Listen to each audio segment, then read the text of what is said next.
Aïcha, on se retrouve pour la deuxième et la dernière partie de cette émission nee naa leen partenaires yi nag foog ñu leen di xool parce que ñoom ñoo tax poche yi di am dara mën nañu enchaîner directement ak suñu rubrique découverte ak Ziggy ci Travel with Ziggy.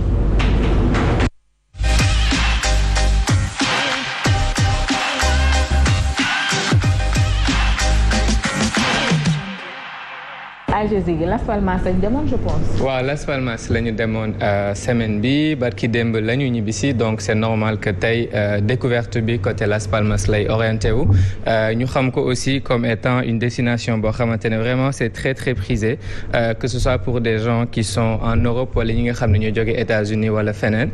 même aussi pour ñuy jóge Afrique parce que dafa nekk destination boo xam ne soriwul fii c'est juste à moins de 3 heures de temps de vol soriwul dara et nekk aussi benn zone boo xamante en fait c'est très prisé parce que c'est un climat en fait dafa adéquat pendant toute l'année c'est des moments pour faire de la plage c'est des moments aussi pour faire des activités aquatiques et des activités nautiques donc bu ñu nee Las Palmas aussi sunu xel dafay dem en fait si destination bien-être parce que xam nañ ne am na ñu bëri ñi nga xam ne fépp la ñuy jóge si àdduna bi pour dem fa en fait pour des rendez-vous médicaux parce que seen côté santé aussi avancé nañ si bu baax a baax ñu ngi utiliser ay technologies yoo xam ne aussi jéggi na dayoo torop ba tax na en fait ñëpp leen wóolu si côté boobu que mu nekk chirurgie wala lu nekk am na en fait lépp li nga xam ne ñu ngi ko fay def rek teg ko aussi si ay conditions yu normales ba tax na rek en fait 2004 dafa am benn association bu tudd GC Wellness mi nga xam ne dafay regrouper en fait ñëpp ñi nga xam ne ñoo nekk ay entrepreneurs di liggéey si tourisme wala si hôtellerie ñoom ñoo boole seen doole en fait bëgg a def benn association boo xam ne dañu bëgg a permettre nit ñi nga xam ne dañu bëgg a def vacances en même temps ñu xoolaale seen wér-gu-yaram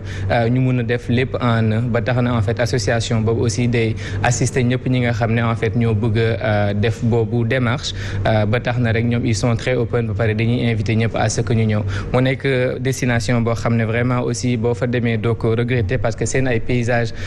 bi ñu fu mujjee dem ni sax xawoon na jaaxal ñu bëri parce que dafa amoon benn éruption volcanique bu fa amoon il y a peut-être 10 jours mais éruption volcanique bi wurul woon en fait Las Palmas bi yëpp c'était juste sur la partie ouest plus précisément benn zone bi ñu woowee La Palma ba tax na rek en fait ñu bëri doon éviter dem côté boobu mais li si des lépp moom benn sécurité moo fa amoon ba tax na rek terewul touristes yi nga xam ne ñu ngi fa doon dem ñi ngi continuer dem am na élément bu ñu defoon bu paree rek ñu seetaan ko gën a dellu si gën a waxtaan si destination boobu. macha allah Ziggy yaa ngi dund nag. vraiment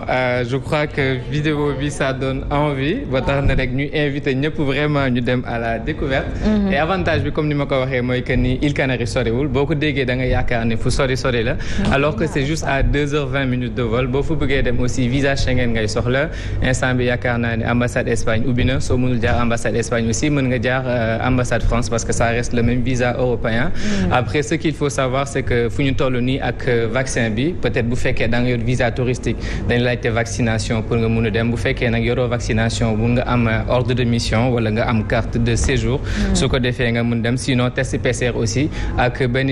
code QR bi nga xam ne benn application bu tudd SPTH foofu ngay jaar pour mun ko en fait générer parce que boo ko générer wul boo egsee aéroport duñ la bàyyi nga embarquer donc loolu c'est valable pour Espagne c'est aussi valable pour Italie et pour revenir en fait sur la destination Las Palmas doo déggee Îles Canaries aussi comme français dañuy foog ne Canaries maanaam ndaa en wolof alors que du loolu Canaries en fait sur la langue latine en fait dafay signifier chien parce que dafa nekk dëkk boo xam ne dafa bëri woon ay xaj donc du coup foofu lu tur bi jógee mu nekk benn île boo xamante ne ñaari province espagnole moo fa mooy Las Palmas ak Santa Cruz de Tenerife yaakaar naa ne Tenerife aussi ñëpp ñi nga xam ne dégg nañ Espagne xam nañ ko parce que aussi c'est une destination très très très prisée mu nekk boo xamante ay archipel la boo déggee archipel mooy loo xamante ne en fait c'est un groupe d'îles ñu ngi mel Dakar ñu ne archipel la ñu ne am na île de Ngor am na île de Gorée Las Palmas îles Canaries en fait c'est des archipels ba tax na rek en fait am na 7 îles yi nga xam ne ñoom lañ gën a xam mooy Las Palmas ak Tenerife mais am na yeneen îles comme Grande Canarie Lanzarote La Palma Gomero Hierro ak Graciosa mu nekk aussi en fait benn pays bu xaw a particulier parce que comme ni ñuy waxee nguur gi par exemple Sénégal da ngay nekk benn président pendant très longtemps alors que foofu en fait si archipel yi Las Palmas ak Tenerife dañuy dañuy awlante en fait gouvernance bi tous les 4 ans en fait 4 ans bii nii Las Palmas ma géré beneen 4 ans bi Tenerife ma géré mu nekk loo xam ne aussi c'est très particulier mu nekk aussi benn destination volcanique boo xamante ne vraiment volcan yi fu nekk ngay toll di leen seen ba tax na aussi paysage yi c'est très très diversifié am na benn partie boo xam ne c'est très très vert am na beneen partie boo xam ne aussi c'est très aride parce que dafa amoon déforestation bu métti il y a longtemps mais instant bi état bi ñu ngi nekk di lancer waat yeneen politique de reboisement pour dëkk bi mën a retrouver en fait verdure am benn fête bu particulier boo xamante ne aussi ñu ngi ko fay fêter tous les ans au niveau d'un village qui s'appelle Terror mu nekk village boo xamante ne c'est un village très très calme fi ma taxawoon ci montagne bi ci benn village foofu la ba tax na depuis 2005 en fait île Canaries dafa nekk loo xam ne UNESCO def ko reconnaître en fait comme biosphère comme réserve de biosphère parce que paysage bi dama ko waxee sànq mais Terror rek fête bi ñu fay def chaque année c'est parce que en fait Sainte Vierge bi dafa xawoon apparaître ci benn garab bu tudd pin léegi nag garab yi comme c'est des arbres en hauteur dañu construire benn église boo xamante ne cetu sommet kii bi dafay tolloog en fait garab bi ak fii Sainte Vierge bi feeñe woon moo tax na aussi mu nekk benn village religieux boo xam ne vraiment dañuy recommander ñëpp ñu dem découvrir ko parce que destination bu neex a neex la. Plutôt parce que gis nañ léegi que nekk ñun jeunesse sénégalaise dañuy faral surtout les jeunes couples di dem à la découverte des îles. C'est vrai. Une cousine la dernière fois maa ngi lay koy wax Maldives la dem avec son mari et son enfant. damay xool doom ji bébé naan kii fii du place am ndax bébé bi xamul sax en ce moment lan lay dund ci plaisir ak ay mag li ñu fa bëggee dem. Et tout récemment une amie aussi dem na parce que gis na kële dem def ko. donc toll nañ foo xamante ne loisir la exactement donc yi ngay andi am na solo lool et non seulement découverte lay doon d'une île wala mu nekk ville wala benn kii mais aussi découverte culinaire lay doon parce que dëkk bu nekk ak li nga xamante ne moom mooy moo fa am comme togg comme recette et ça rek man par contre ça donne envie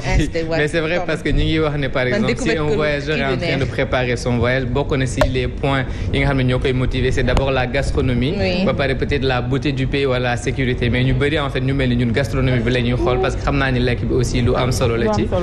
mi ngi mel ni nga ne Sénégal rek ceebu jën bi ñëpp ñu ngi koy dégg fu ne am ñoo xam ne loolu rek moo leen fi indi am na ñeneen ñoo xam ne aussi leneen moo leen fi indi comme Fardé Mamé wala Île du Saloum di lancer juste un rappel aussi pour wax nit ñi ne yéen seen dëkk yéen a ko moom yéen a mën a jox nit ñi envie ñi ñëw fa et puis dañu nekk ci benn air boo xamante ne ñëpp dañu bëgg a découvrir ñëpp dañu bëgg a dem fu nekk di wax aussi ci importance ce voyage parce que vraiment c'est la seule chose que tu peux acheter et qui te rend beaucoup plus riche parce que da nga ciy jàng en fait parce que dëkk boo dem ak seen culture tu es obligé en fait de t'adapter da ngay gis ñoom ni ñuy dundee nga jéem a adapté wu par rapport ak loolu da ngay gis yeneen réalité ba pare aussi dafay ubbi sa xel ubbi sa esprit li nga xam ne peut-être doo ko woon nangu sa dëkk parce que musuloo ko gis boo gisee ay nit di ko dund peut-être di nga ne ah ok da ngay open en fait du coup je crois que c'est une très très bonne chose quoi ñi ngi encouragé ñëpp ñu def ko.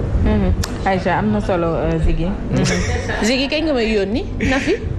doo ko nangu ci moom. mais ñun amoon nañ fi projet dem Côte d'Ivoire pour ne faut pendant une semaine de. oui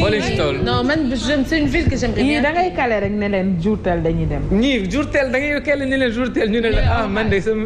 ñu daal xamuñ daal amuñu motivation. yàlla baax Nafi moo lay njëkk. Ziggy da ngay dem mais Sénégal wala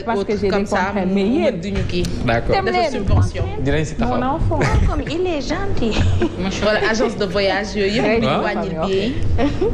déedéet yóbbaale ay assistante nag assistante affaire yooyu. man soo ma yóbboo doo xëcc di valise doo. léegi déglu lu xam nga nu ngeen di def. bu ngeen wàccee. oto bu weex bi ñu bind travel bi Ziggy da ngeen di dugg kii toog ci kanam kii toog ci ginnaaw. Ziggy toog ci bolaam ngeen waxtaanee ko du dëgg. Aïcha Viviane nag dafa génne clip bu bees vraiment. beneen bi. Nafi bu ko andi ndax moom laa andi ñu waxtaanee ko. seetaan femme mënatuma xaar def. kon waaw na ko ubbee sa rubrique. MD jox ma teel mu nekk trans femme du dëgg.